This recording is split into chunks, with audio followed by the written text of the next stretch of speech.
and we're here to discuss the 10 steps to love. And step number one is that you can't really love unless you've been loved.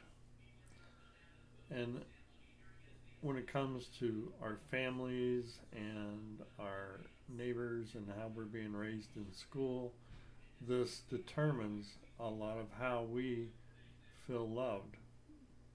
So, were your parents, the questions you have are, were your parents loving to you? Do you have a loving mother? Do you have a loving father? And that's really important because when you think about a loving God, then it's a real hard concept to grasp if you don't have anyone in your life that is loving. And so the first concept is here is we have to believe that there is love and that we believe that there is a God who is loving. In this world we've been put into, often we are in conflict and being disciplined, and there's a lot of challenges about how we feel about ourselves. So I have friends that think they play these tapes in their mind, and I did that as well, that I'm never going to amount to anything, or I'm not going to be able to achieve a goal, or I'm not going to be able to do anything because I've failed in the past, and now that's all I can see is how I'm not going to make it.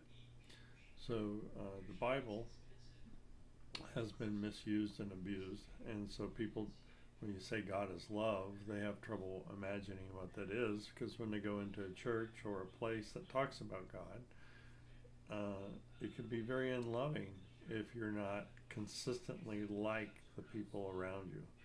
So what is love? What does that mean to be loved by God?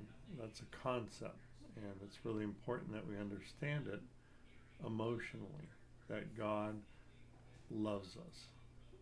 And that's a very impossible feeling if nobody in the world loves us, or many people are not loving, to then imagine that God is loving, who put us in a world of conflict. So if you could think of Jesus being the physical body of God, and that's a hard concept to grasp. God is all-knowing, runs the universe, has all understanding of all things, and he has a physical manifestation called Jesus. And Jesus and God are one. So how does that work?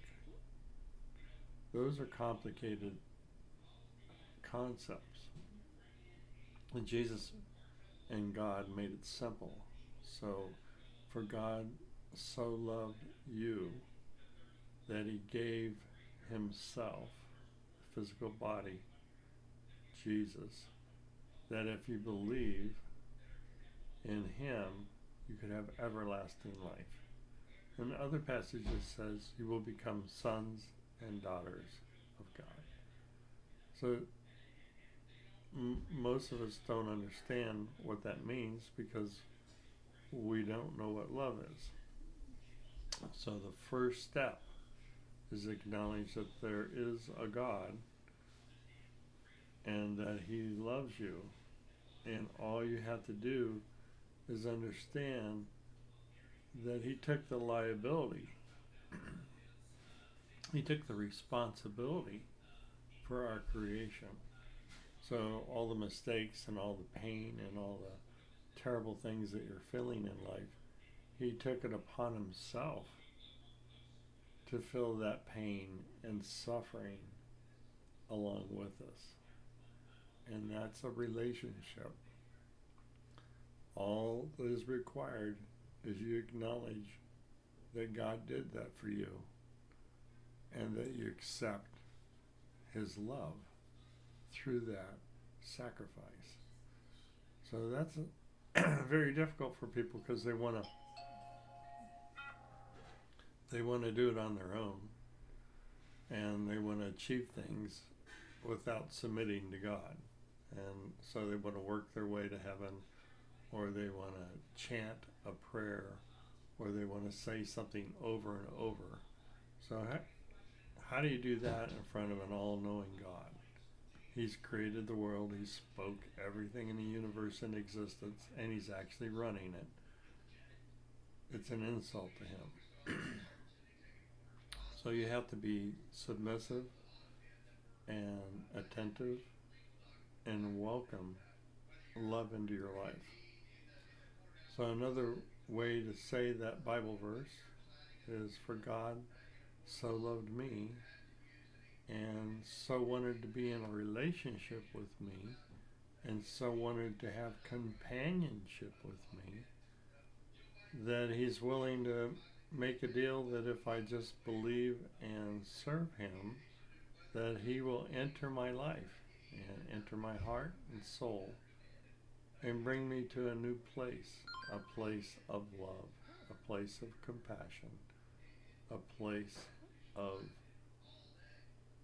substance where we can act as a family. Those that believe in love can come together as we are today and be able to share our strengths and our weaknesses to one another and say, you know, I'm really good at this, but I'm not good at that.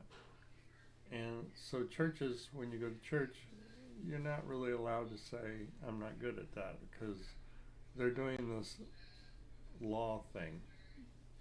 And the law says that we're not perfect, but they keep going back to the law, and they're not embracing love.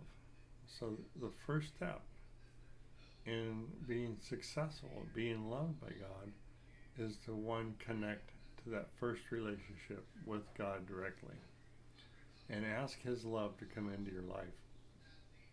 And the second thing is to seek him, to renew your mind, because your mind has kind of been formed from lots of experiences, and if you think about it, you're repeating things about how you're going to get something done, and you have a belief system, and if that belief system is flawed, then you're going to have trouble getting those things accomplished. So to acknowledge that you need love is also being able to acknowledge that I'm having trouble in this area and I need your help.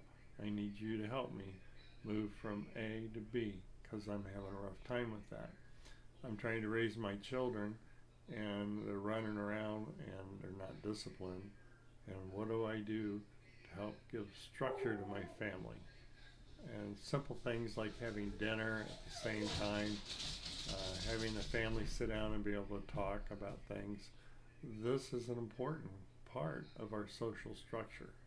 So, first step, once again, is to acknowledge that you need help in the area of relationship and love.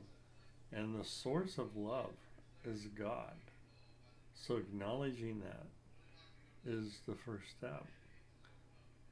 And it took me like a year and a half to get between the first and the second step. I just couldn't figure out how God would love me without being more perfect because I'm so flawed.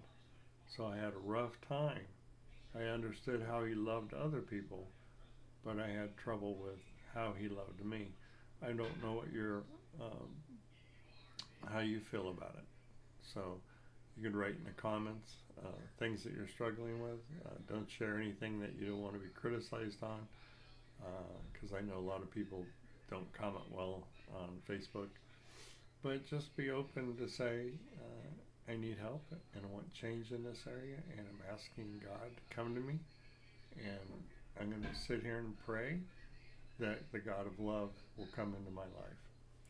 Next week we're going to discuss accepting love, and I appreciate your time. I just want you to know that you have a place to come to where someone will listen. Thank you.